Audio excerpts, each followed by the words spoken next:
It's June 9th, 2016. This is the Hermetic Hour. I'm your host, Poke Runyon, and tonight we present a discussion on the secret meaning behind Abraham Merritt's classic fantasy novel, The Moon Pool, 1919. Now, this Lost Race fantasy adventure story is similar to Rider Haggard's She, and it was very influential on other fantasy writers, movie makers, and comic book writers and artists back in the 30s and 40s. And it was one of the major sources of the 1940s Shaver mystery.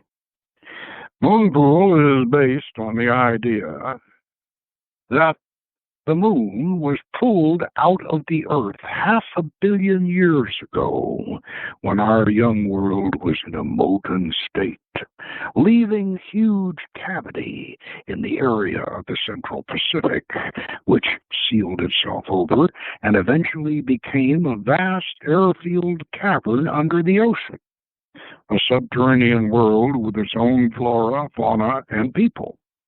Its only connection to the surface world is the ancient ruined stone city of Nan Modal on Pohnpei Island in the Central Pacific Ocean. In these haunted ruins is a mysterious doorway that only opens when the moon is full, revealing the moon pool, from which rises a fantastic alien being that resembles an animated and illuminated kabbalistic tree of life. It's called the Dweller, or the Shining One, a beautiful, alluring, vampiric creature that stalks human prey, harvesting and feeding on their souls. The Dweller, or Shining One, is worshipped as a god by a faction of the Murians, who are as evil as their deity and are plotting to conquer the surface world. Into this setting come a group of adventurers from our world, so we can have a hero and a heroine to save both worlds, love conquers all, and someone to tell the story. Now that, as the Irish say, is the gist of it. But there is a lot more behind the scenes in Moonpool than just a good story. So, if you want to learn the horrible secret of the Shining One, then tune in, stay with us, and listen as we open the door to the Moonpool. Now, before we get started on this, let me say that I first read The Moonpool back when I was 16 years old. And I was so fascinated by the story that I thought, just like Richard Shaver believed it was true, and I did too. And I was so impressed by this story that I went and dug up an old 1930s copy of the National Geographic and found out that, yes, Nan Modal really is a ruined city out in the middle of the Pacific Ocean. And as a 16-year-old budding adventure story writer, I started writing my first adventure story around that time. I was bound and determined as one day I was going to go out and visit Nan Modal, and sure enough I did. In 1988 I did, and crawled all over the ruins and even did a little diving off the to the sunken part of the city, and came back and wrote another adventure novel featuring it. And so this story, The Moonpool, has had a long history with me. I've read it about 6 times, and I think the last time I read it was just last week, and I had to go over to Maui in order to read it in order to understand the first time in all these years, or in order to understand what it really means. And so coming back from a paradise just as romantic as someone Merritt describes underneath the Pacific, and I finally figured out what it means, and I thought that it would be good to share it with you all on the Hermetic Hour, because it is a kind of a coded message. So, with that in mind, let's turn into it here.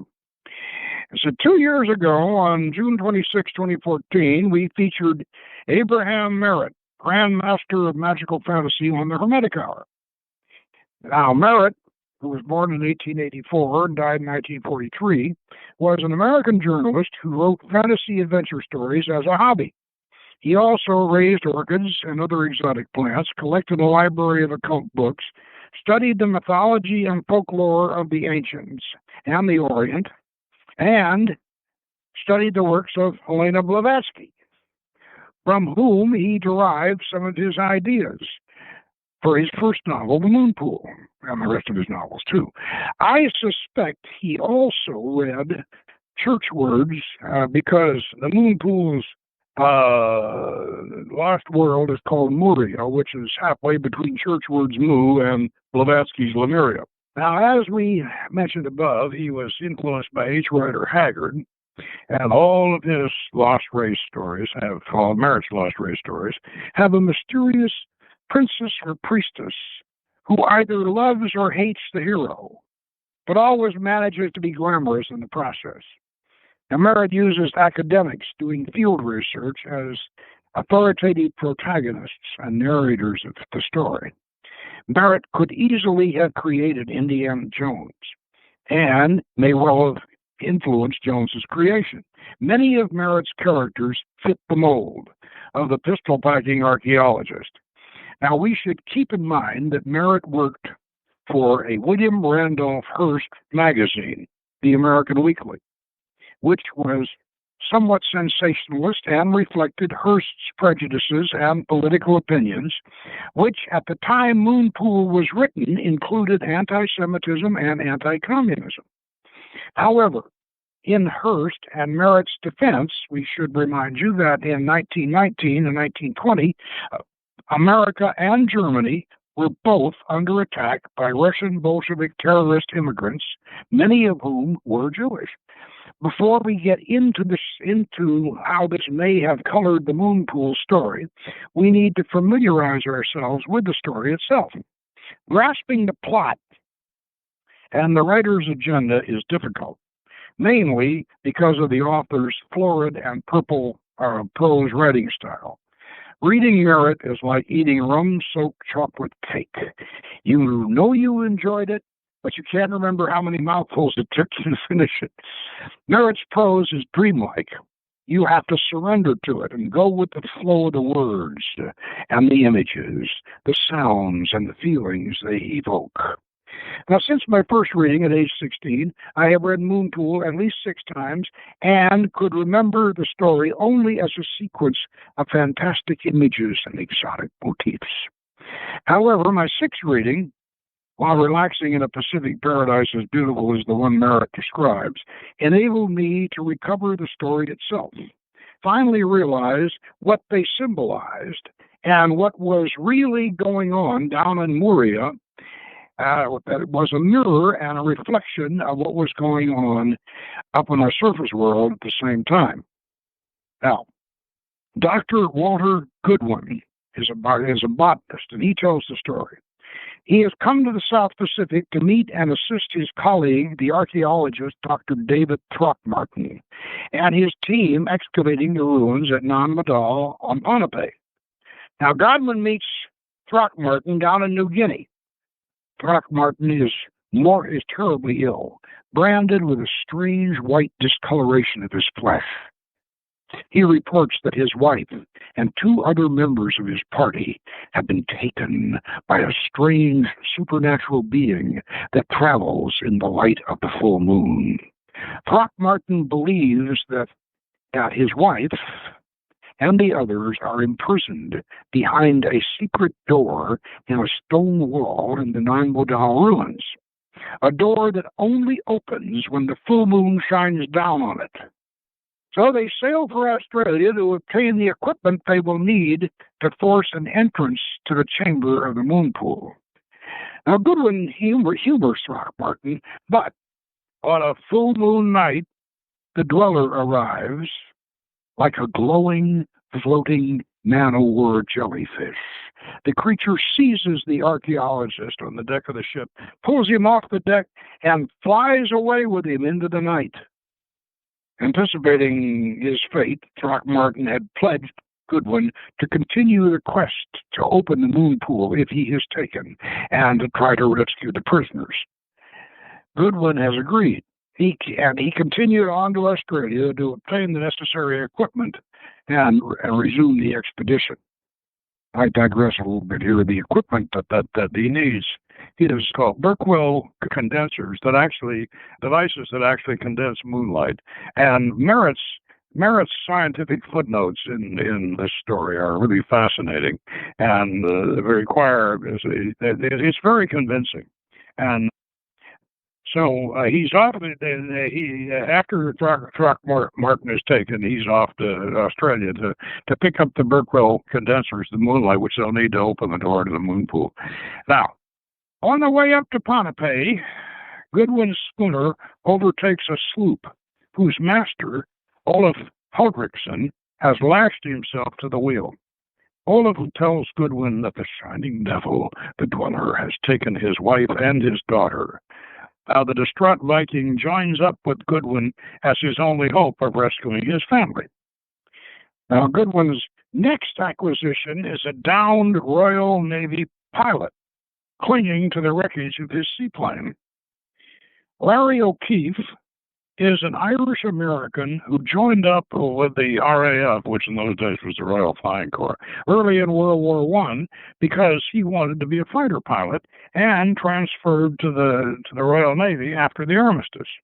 He is a handsome, happy-go-lucky daredevil who is anxious to join the expedition, at least until they locate a radio where he can report to his warship. Larry, of course, is the hero of the story.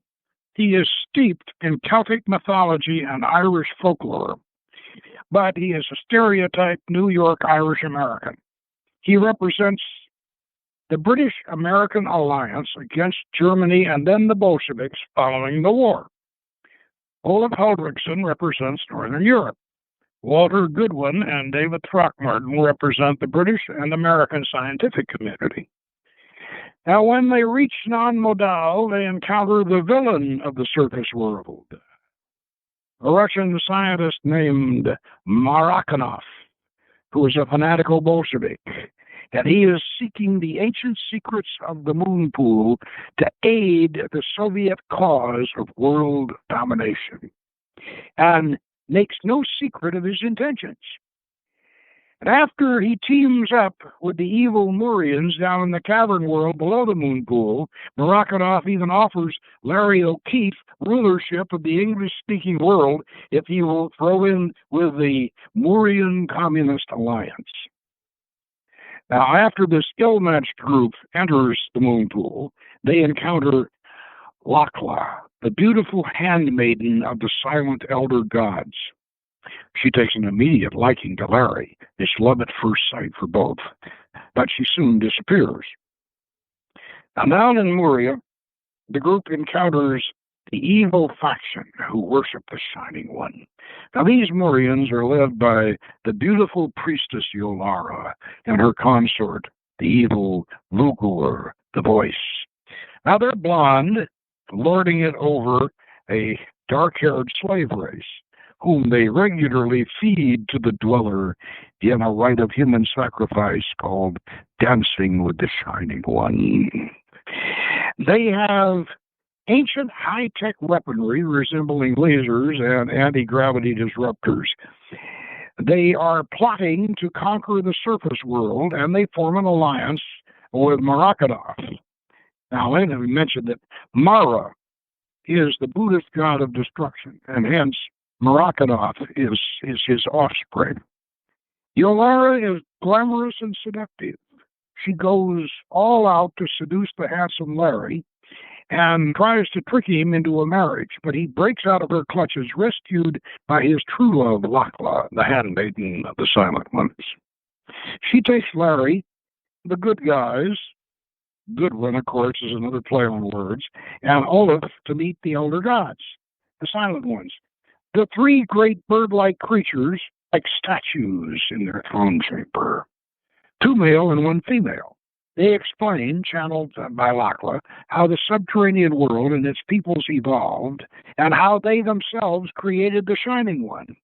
It was their child, and it betrayed them by becoming a power-hungry and evil force that now seeks to rule the entire world.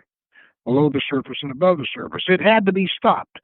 The Silent Ones had not, until now, been able to kill their own child. They now insisted that Larry and Lachlan must sacrifice themselves by dancing with the Shining One. Then, when the love between them weakens the Dweller's power, the Silent Ones can strike and destroy their creation. In the final battle, Yalara falls into the abyss with Marakanov, and Larry and Lachlan confront the Shining One. The creature recoils from them in fear and seems to self-destruct even as the Silent Ones attack it. The Dweller's demise brings on the inevitable earthquake climax, and only Good One escapes to the surface world to tell the story. This sounds somewhat like the film The Fifth Element, Love Conquers All. That's not surprising.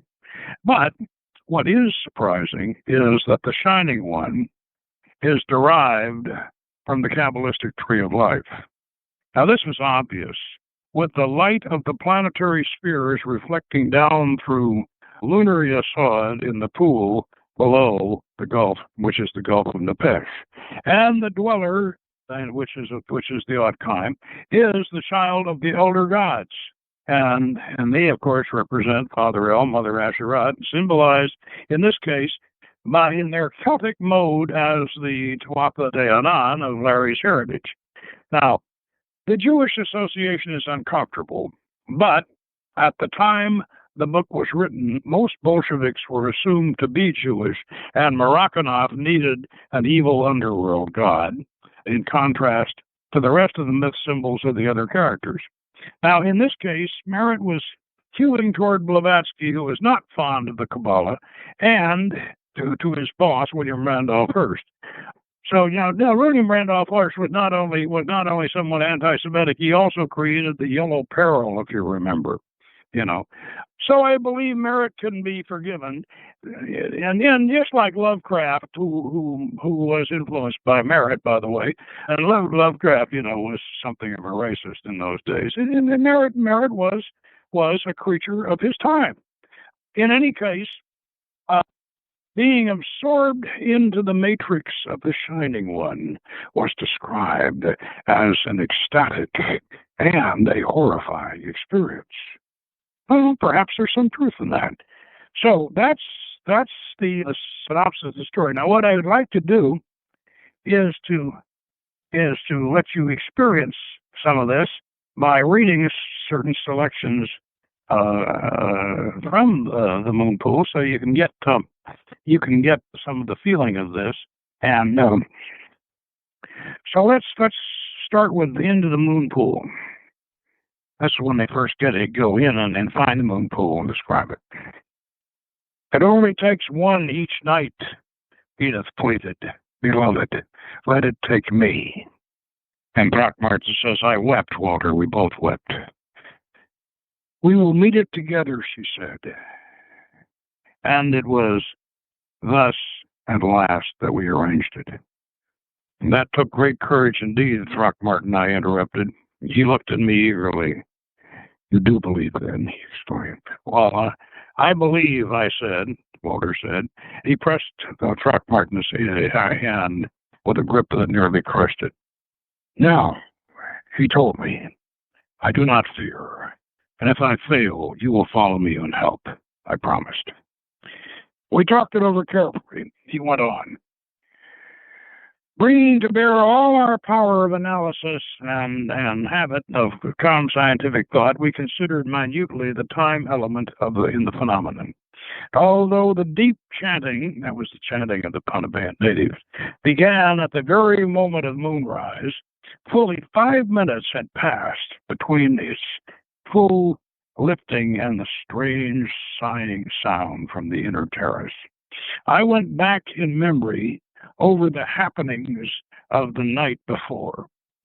At least 10 minutes had intervened between the first heralding sign and the intensification of the moonlight in the courtyard. And this glow grew for at least 10 minutes before the first burst of the crystal notes. Indeed, more than half an hour must have elapsed, I calculated, between the moment the moon showed above the horizon and the first delicate onslaught of the tinklings. The dweller sounds, like a bunch of, like it has a lot of moonshines. Edith, I cried, I think I have it. The gray rock opens 5 minutes after upon the moonrise, but whoever or whatever it is that comes through it must wait until the moon has risen higher, or else it must come from a distance. The thing to do is to wait for it, but to surprise it before it passes out the door. We will go into the inner court early. You will take your rifle and pistol and hide yourself where you can command the opening. And if the slab does open, the instant it opens, I will enter. It's our best chance, Edith. I think it's our only hope. My wife demurred strongly. She wanted to go with me, but I convinced her that it was better for her to stand guard without, prepared to help me if I were forced again into the open by what lay behind the rock. And at the half hour before the moonrise, we went into the inner court. This is Nan Modal. I took my place at the side of the gray rock. Edith crouched behind a broken pillar 20 feet away, slipped her rifle barrel over it, and that it would cover the opening. The minutes crept by. The darkness lessened. Through the breaches of the terrace, I watched the far sky softly light. With the first pale flush, the silence of the place intensified. It deepened, became unbearably expectant. The moon rose, showed the quarter, the half, and then swam up into full sight like a great bubble. Its rays fell upon the wall before me, and suddenly, upon the convexities I have described, 7 little circles of light sprang out. They gleamed, glimmered, grew brighter, and they shone. The gigantic slab before me glowed with them. Silver wavelets of phosphorescence pulsed over its surface, and then it turned as though on a pivot, sighing softly as it moved. With a word to Edith, I flung myself through the opening. A tunnel stretched before me. It glowed with the same faint silvery radiance, and down it I raced. The passage turned abruptly, passed parallel to the walls of the outer courtyard, and then once more led downward. The passage ended. Before me was a high vaulted arch. It seemed to open into space, a space filled with lambent, coruscating, multicolored mist, whose brightness grew even as I watched. I passed through the arch and stopped in sheer awe. In front of me was a pool. It was circular, perhaps 20 feet wide. Around it ran a low, softly curved lip of glimmering silvery stone. Its water was palest blue. The pool, with its silvery rim, was like a great blue eye staring upward.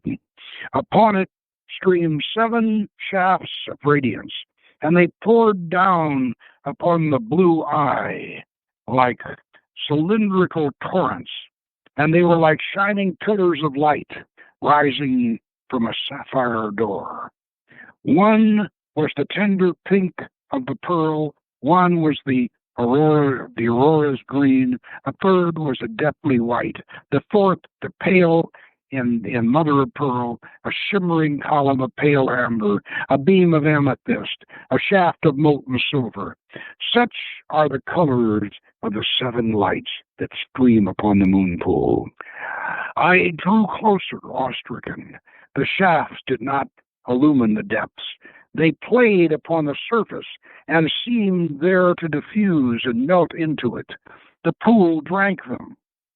Through the water, tiny gleams of phosphorescence began to dart, sparkles, coruscations of pale incandescence. And far, far below, I sensed a movement, a shifting glow, as of a radiant body slowly rising.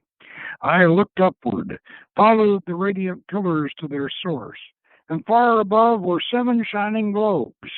And it was from these that the rays poured, and even as I watched their brightness grew, they were like 7 moons, set high in some cavern heaven, and slowly their splendor increased, and with it the splendor of the 7 beams streaming from. I tore my gaze away and stared at the pool. It had grown milky, opalescent. The rays gushing into it seemed to be filling it. It was alive with sparklings, scintillations, glimmerings, and the luminescence I had seen rising from its depths was larger and nearer. A swirl of mist floated up from its surface. It drifted within the embrace of the rosy beam and hung there for a moment, and the beam seemed to embrace it, sending through it little shining corpuscles, tiny rosy spiralings. The mist absorbed the rays, was strengthened by them, gained substance. Another swirl sprang into the amber shaft, clung and fled there, moving swiftly toward the first and mingled with it.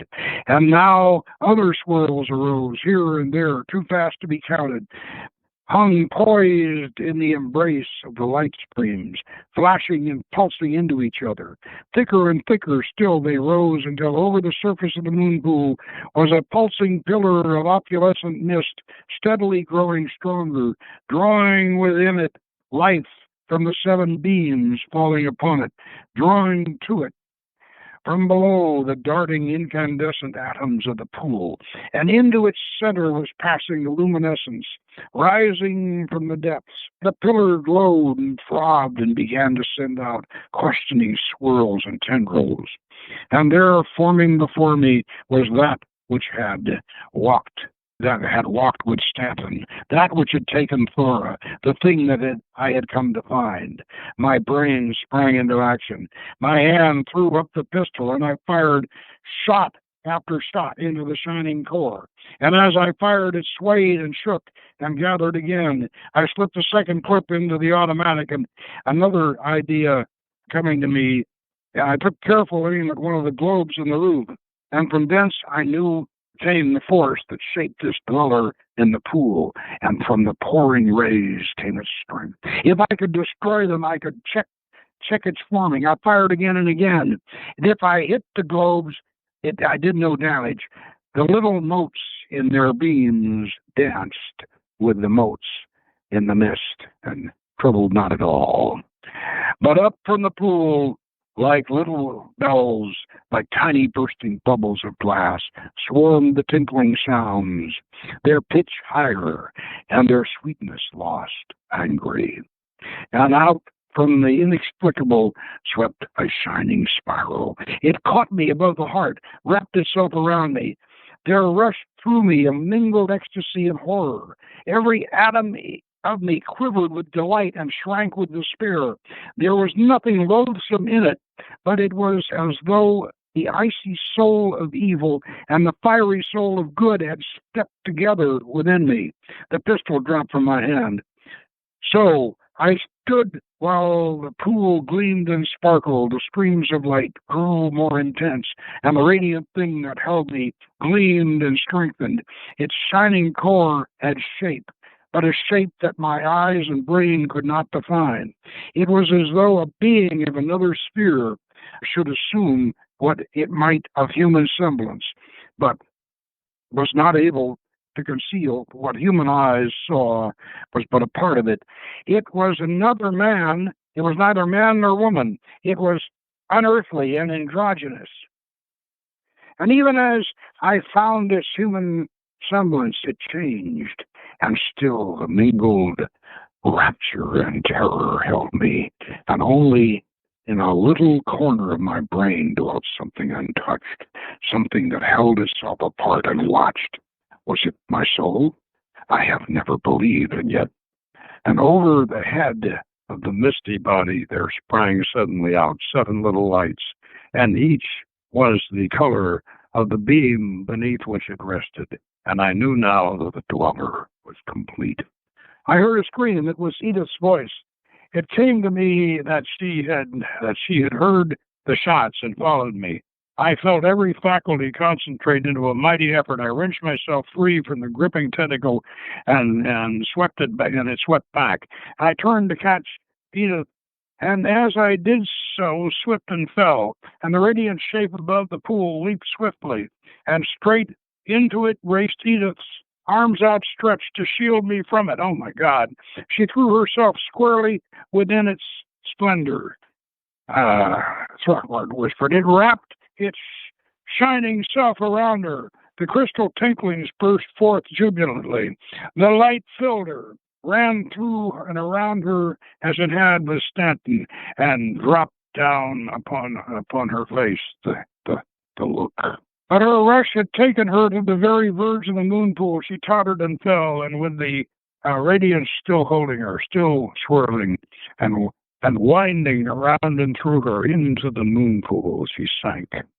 And with her went the dweller. And I dragged myself to the brink, and far down was a shining, many-colored, nebulous cloud descending, and out of it peered Edith's face, disappearing, her eyes staring up at me, and she vanished. Edith, I cried again. Edith, come back to me. Well, that is Throckmorton's experience in the moon pool. And I think that that gives a pretty good idea of the dweller, and it also, if we look at this symbolically, we realize that this really is the tree of life.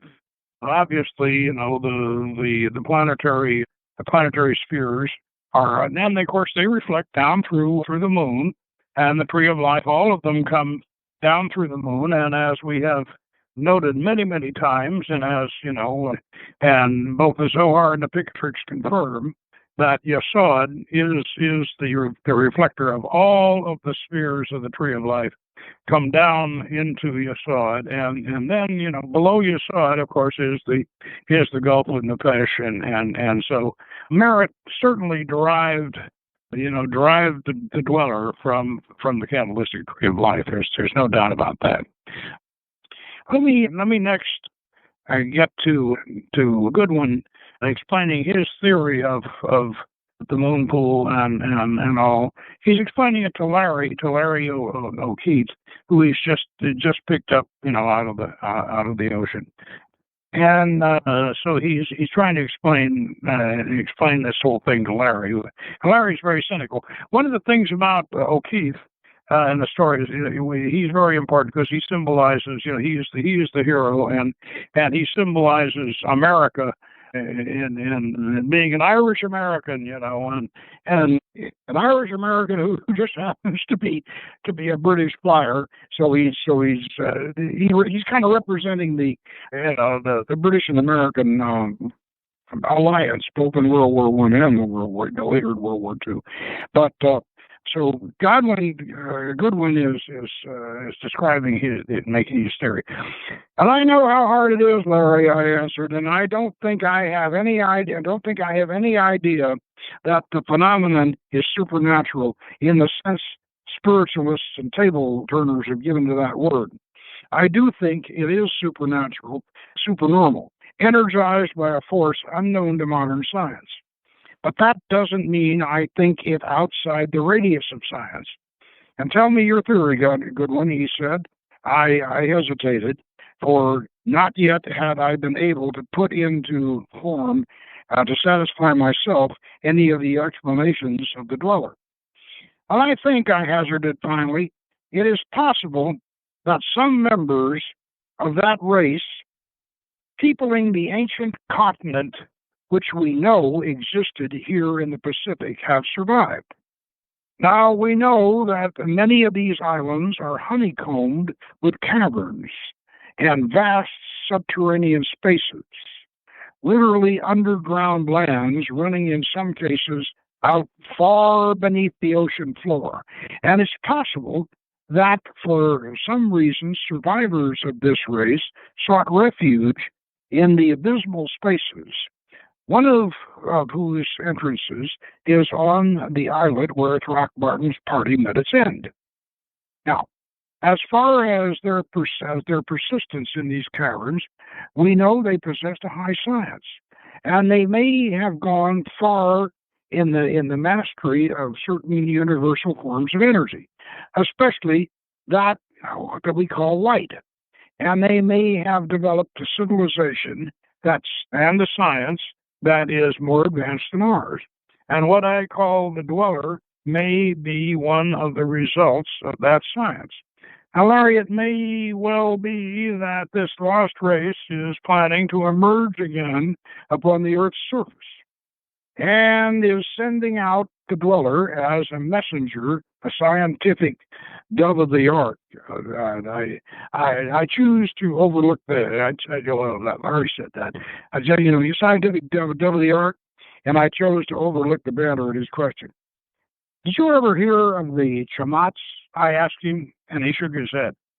In Papua, I explained, there is a widespread and immeasurably old tradition that imprisoned under the hills is a race of giants who once ruled that region, and when it stretched from sun to sun before the moon god drew the waters over it.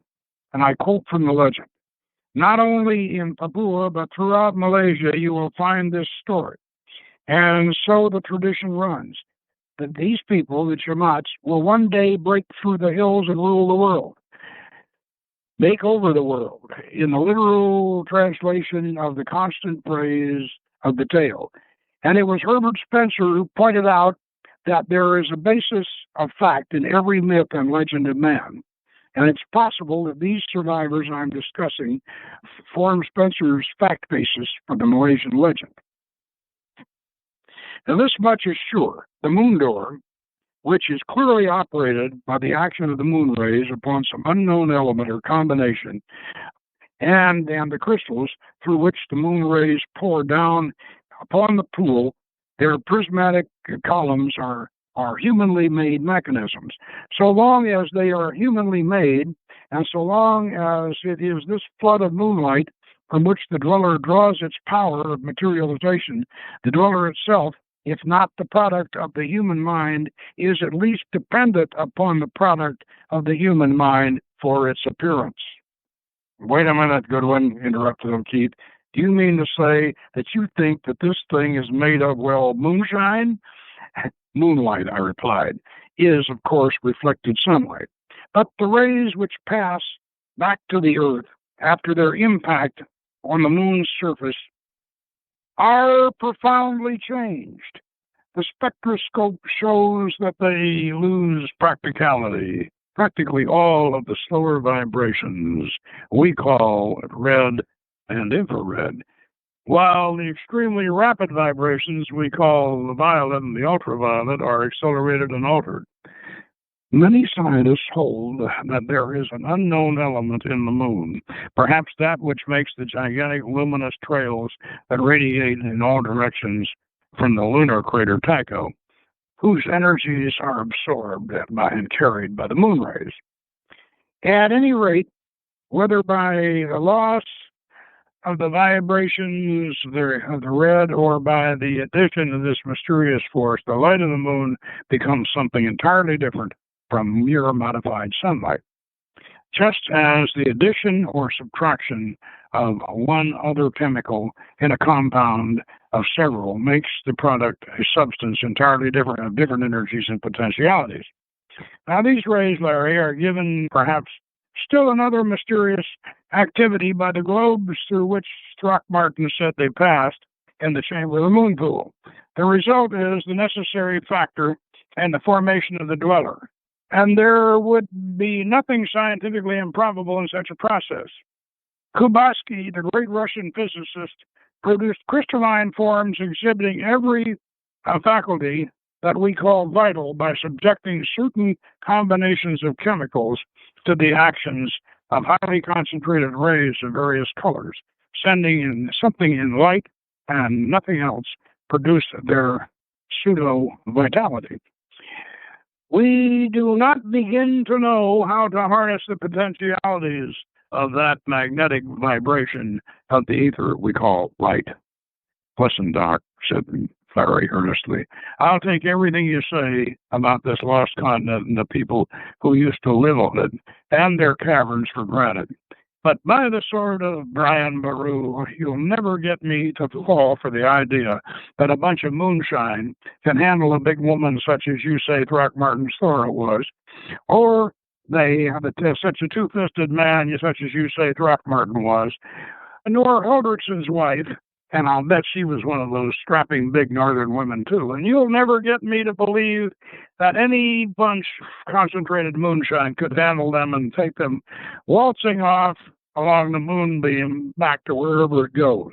No, Doc, not on your life. Not even Tennessee moonshine can do that. All right, O'Keefe, I answered, now very much irritated indeed. What's your theory? Well, he says, what's your theory? Fairies? Anyway, that gives you an idea of Merritt's playing with scientific conjecture, and the moon pool story has been classified as science fiction basically for that reason, because of Merritt's scientific speculations in that regard. Now, let's get back to our conspiratorial aspect of this and get to Morakanov's his Bolshevik pronouncements.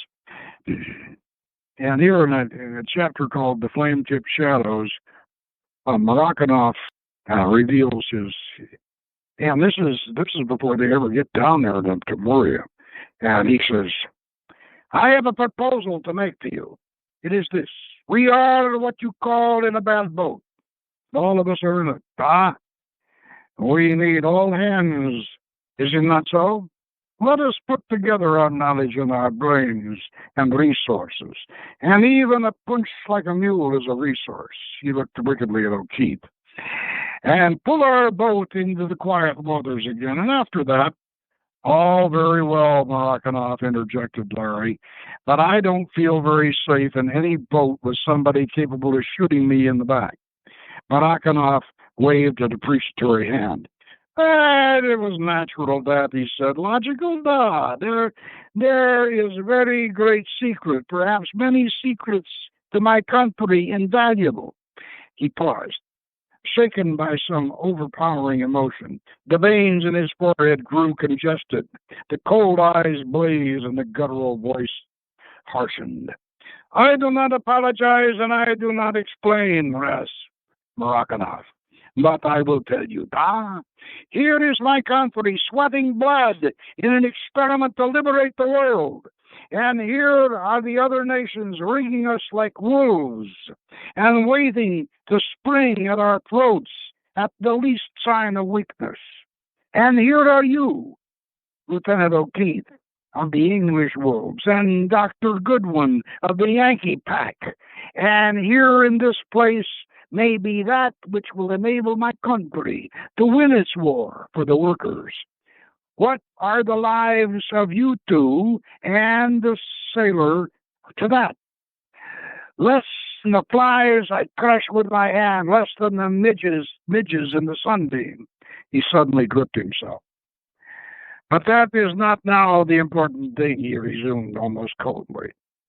Not that, nor my shooting. Let us squarely the situation face. My proposal is so. We join interests and what you call see it through together. Find our way through this place and those secrets learn of which I have spoken if we can. And when it is done, we will go our ways to each to his own land to make use of them in our lands as each of us may. On my part, I offer my knowledge, and it is very valuable, Dr. Goodwin, and my training.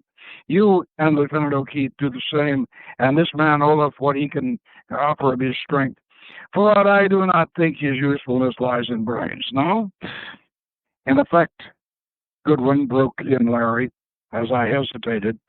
The professor's proposition is this. He wants to know what's going on here, but he begins to realize that it's no one man's job, and besides, we have the drop on him. Okay, so that reveals Markanoff reveals him. Markanoff reveals himself, and that gives us a very good picture of his attitude, because at that time, the whole world was against the Bolsheviks. Most of you today don't even realize that the American army was in Siberia, and we were helping the White Russians try to defeat the Bolsheviks, and of course they. Then after World War II, of course, we had the Cold War with them, and that went on all the way up into the 1990s until they finally decided to do things our way, and now we're having the Cold War again.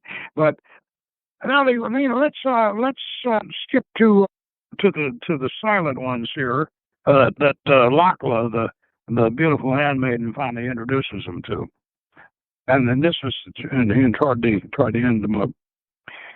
And 100 paces away was a dais, its rim raised a yard above the floor. And from the edge of this rim streamed upward a steady coruscating mist of the opulescence, veined even as was that of the dweller's shining core, and it shot with milky shadows like curdled moonlight. Up it stretched a wall. Over it, from it, down upon me, gazed three faces, two clearly male and one female. And at first I thought them statues. And then the eyes of them gave the lie to me, for the eyes were alive, terribly. And if I could admit the word, supernaturally alive. They were thrice the size of the human eye, and triangular, and the apex of the angle upward, black as jet, pupilless, filled with tiny leaping red flames. Over them were foreheads, not as ours, high and broad and visored, and their sides drawn forward into a vertical ridge of prominence, the upright wedge, somewhat like the visored heads of a few of the great lizards. And the heads, long and narrowing at the back, were fully twice the size of mankind's. And upon the brows were caps, and with a fearful certainty I knew that they were not caps.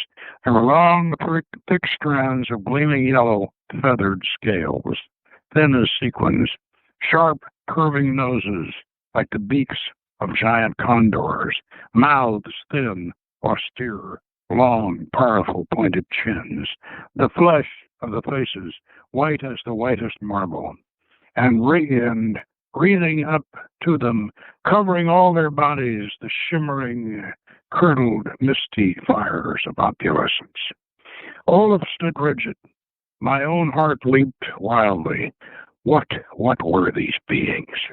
I forced myself to look again, and from their gaze streamed a current of reassurance, of goodwill, nay, of intense spiritual strength.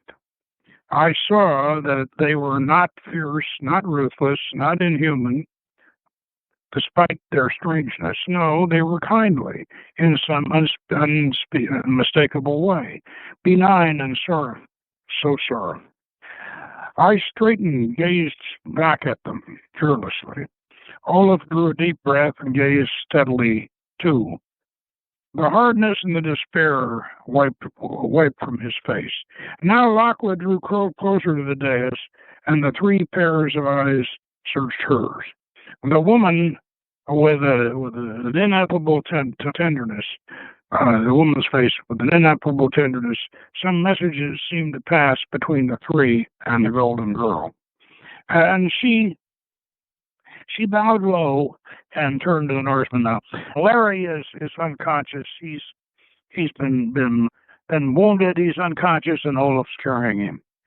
Place Larry there, she said softly, there at the feet of the Silent Ones. And she pointed into the radiant mist. And Olaf started hesitated. She started from Lachlan steered from Lachlan to the three, and searched for a moment their eyes, and something like a smile drifted through them. And he stepped forward, lifted O'Keefe, and set him squarely within the covering light. It wavered, rolled upward, swirled around the body, steadied again, and within it there was no sign of Larry. In other words, they dematerialize him, and then they heal him, and then they rematerialize him. And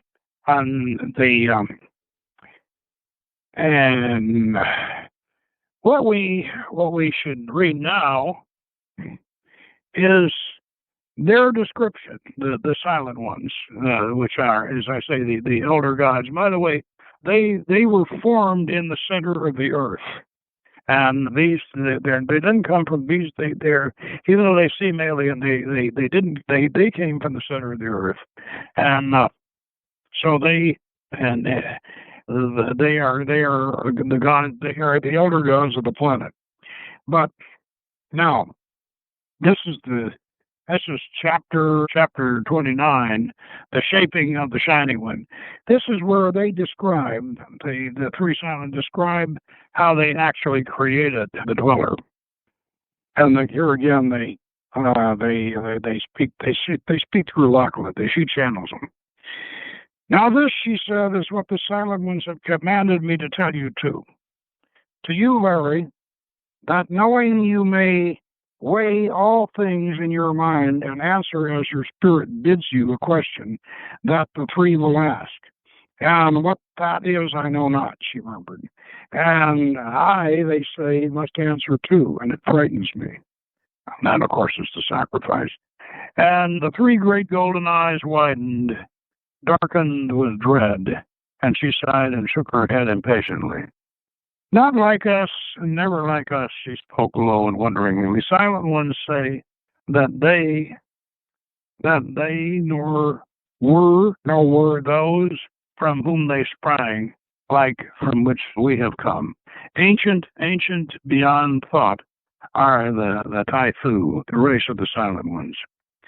Far, far below this place where we now sit, close to Earth's heart, here they were born, and there they dwelt from time upon time, with others not like them, some of which have vanished time upon time again, and others that still dwell below in their cradle. It's hard, she hesitated, hard to tell this. That slips through my mind because I know so little that even as the three told it to me, it passed from me for lack of a place to stand upon. She went on quaintly. Something there was of time when earth and sun were but cold mists in the heavens. Something of those mists drawing together, whirling faster and faster, growing as they whirled more and more of the mists, growing larger, growing warm, forming at last into the globes they are, and others spinning around the sun. Something of regions within this globe where vast fire was prisoned and bursting forth, tore and rent the young orb. Of one such bursting forth that sent what you call moon flying out to accompany us and left behind those spaces in which we now dwell, and of the end of life particles that here and there below grew into the race of the Silent Ones. And these others, but not the Aka, those are the frogmen, which, like you, they say, came from above. And all this I do not understand. Do you, good one? She appealed to me. I nodded, for what she had related so fragmentarily was in reality an excellent approach to the Chamberlain molten theory of a coalescing nebula contracting into the sun and its planets. It also sounds like it comes from the stances of Bazan, too.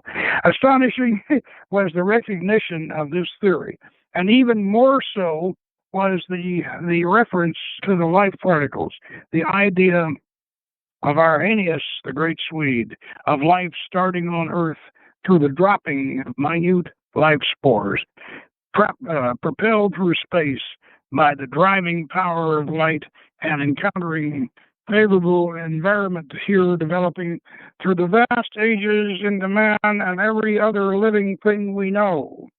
And Terence McKenna has said things like that too.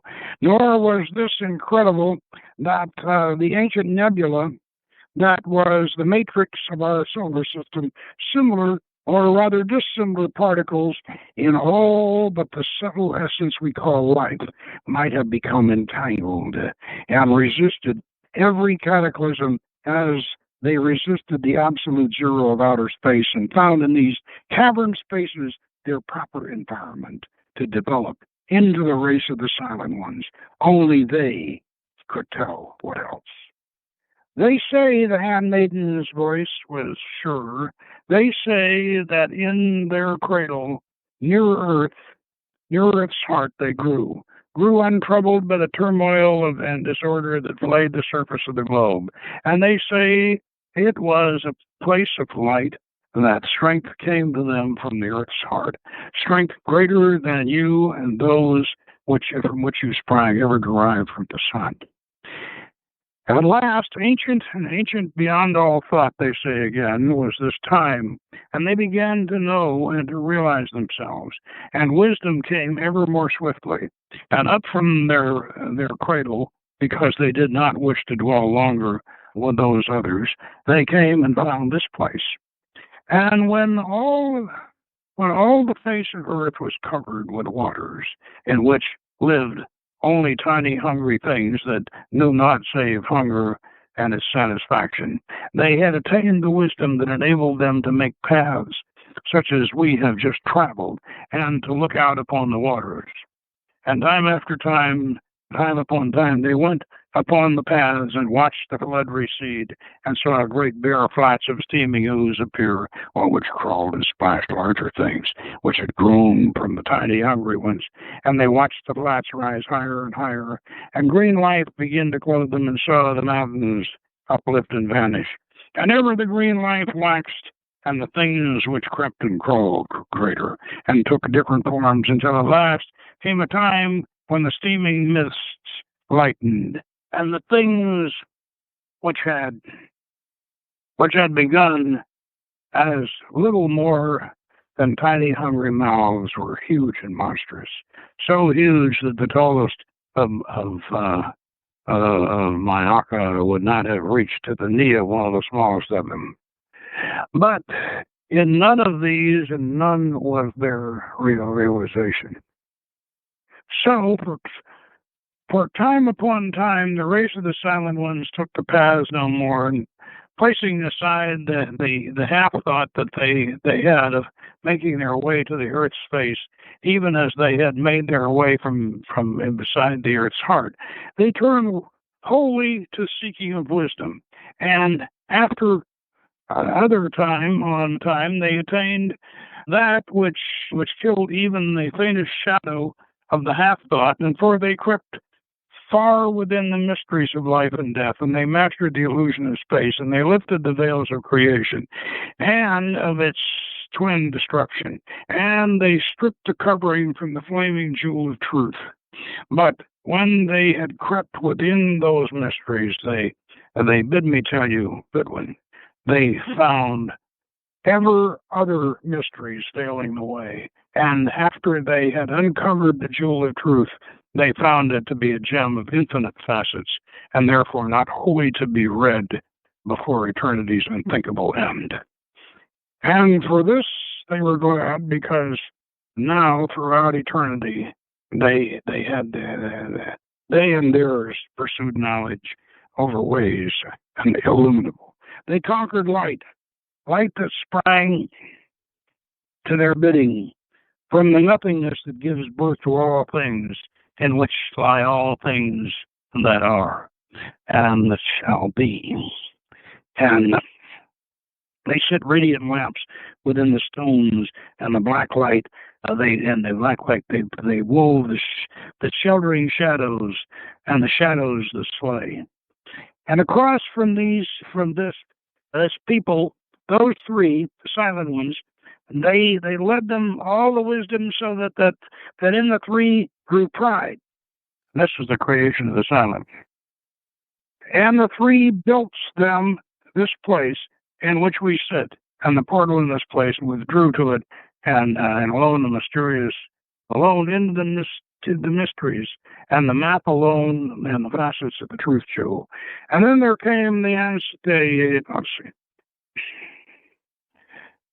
I want to skip to the creation of the silent ones here. I can. There we go. The three took counsel after this. They said, "We have strengthened life in these until it has become articulate. Shall we not create life?" And again she hesitated, her eyes rapt, dreaming. "The three are speaking," she murmured. "They have my tongue." And certainly, with an ease and a rapidity, as though she were but a voice through which minds far more facile and more powerful poured their thoughts, she spoke. Yea, the golden voice was vibrant. We said that we would create. That we would create should be the spirit of life itself, speaking to us with the tongues of the far-flung stars, out of the winds of the waters, and of all and within these, and upon that universal matrix of matter, the mother of all things that you name the aether we labored. Think not that her wondrous fertility is limited by what you see on earth, or what has been on earth from this beginning. Infinite are the forms that the mother bears, and countless are the energies that are part of her. But our wisdom had fashioned many windows out of our abode, and through them we stared into the faces of myriads of worlds, and upon all were the children, either even as the worlds themselves were her children. And watching we learned, and learned we formed what he termed the dweller, which those without name, the shining one. And within the universal mother we shaped it to be a voice to tell us her secrets, a lamp to go before us, lighting the mysteries. Out of the ether we fashioned it, giving it the soul of light that still ye know, not nor perhaps ever may know, and with the essences of life that ye saw blossoming deep in the abyss, and that is the pulse of the earth itself, we felt it. And we wrought with pain and with love and with yearning and with scorching pride, and from our travail came the shining one, our child. And there is an energy beyond and above aether,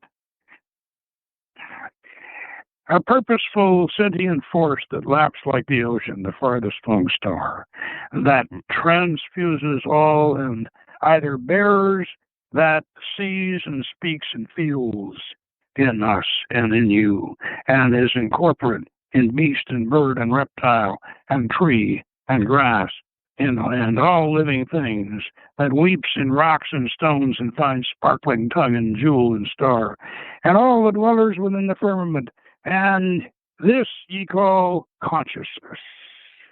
We crown the shining one with the 7 orbs of light, which are the channels between it and the sentience we sought to make it articulate, and the portals through which flow the currents, and so flowing became vocal and self-realized within our child. But as we shaped, there passed some of the essence of our pride.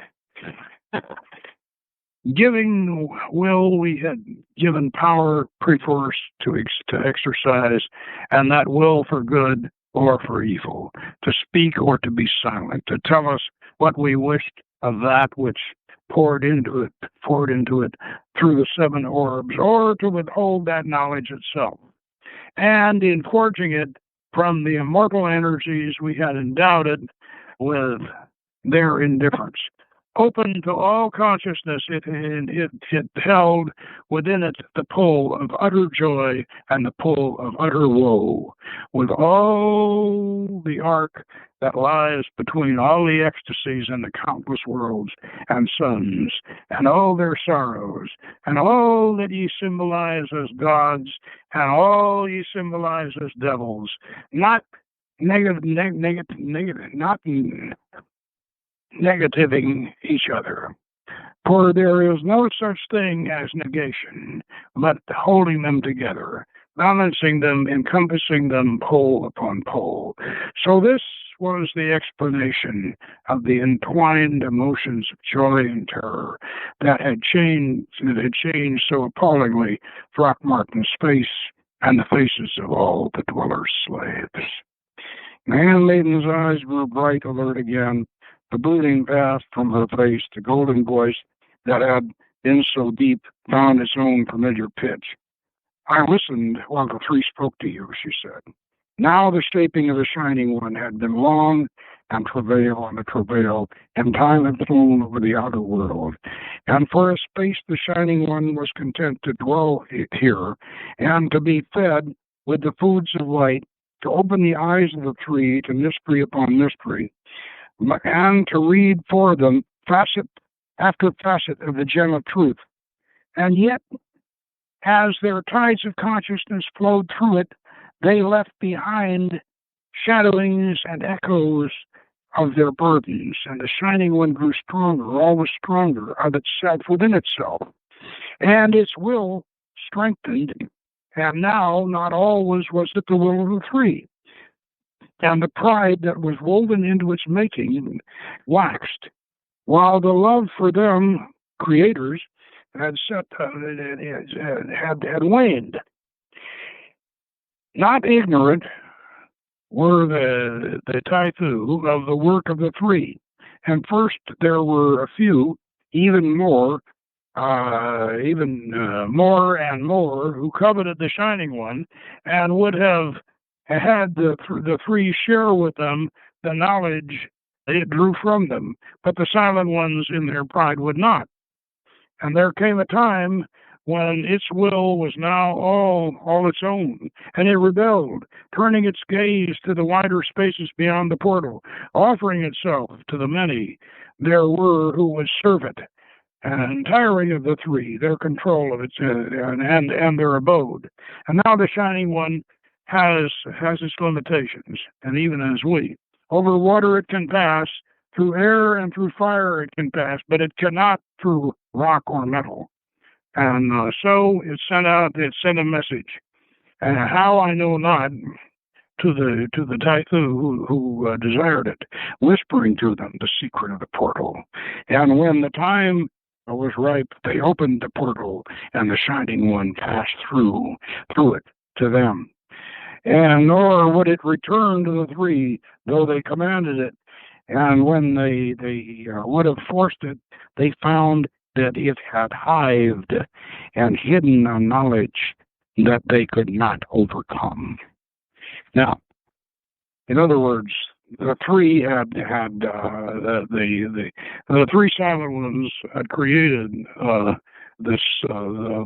dweller of the Shining One, and it is they created a godchild which rebelled against them, and so that of course is the ultimate secret. And as I say, the ultimate secret of the moon pool, the secret decoding is that the dweller actually is a version of the tree of life, the kabbalistic tree of life. And this of course is very obvious, and that's what inspired it. And as I said in the end of my prepared remarks on this is that, well, in a way, this is kind of a description of the tree of life, because it's both good and evil, and those who become enmeshed in it, and it is kind of an ecstasy, and there is also a terror in it. But I'm not, I think that in this case, in the case of the moonful, Merritt's certainly using it in its dangerous and fanatical aspect of it.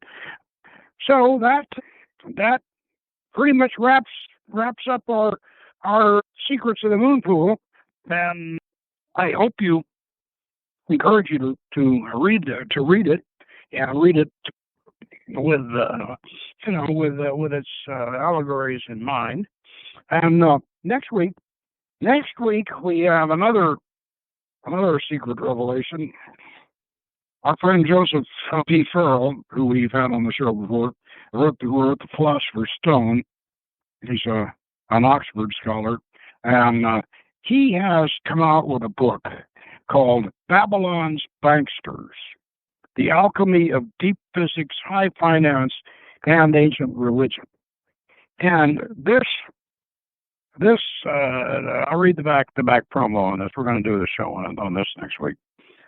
An international class of gangster banksters have pursued a consistent strategy to enslave mankind by usurping the money, creating and issuing power of the state, so suppressing the public development of alternative physics and energy technologies.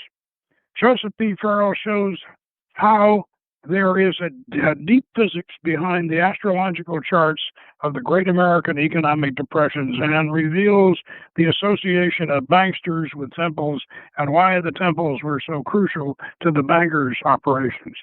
Slavery, usurpation of the money, creating power of the state, the invention of debt as money, economic cycles, and astrology has been the practice and strategy of the banksters since ancient times. And as Farrell quips on the conclusion of this remarkable book, it's high time we have done with them. Right now, as I think many of you are aware, we've had a lot of predictions that we're headed for another crash like the one we had in 2008, and so this book is very timely, as I'm sure Farrell knows. I'm going to try to get a hold of Joseph. He's kind of reclusive and all, and I'm trying to get a hold of him and see if we can make telephone connection with him next week. But even if we can't, I'm going to review the book. So until next week, take care, be well, and good magic.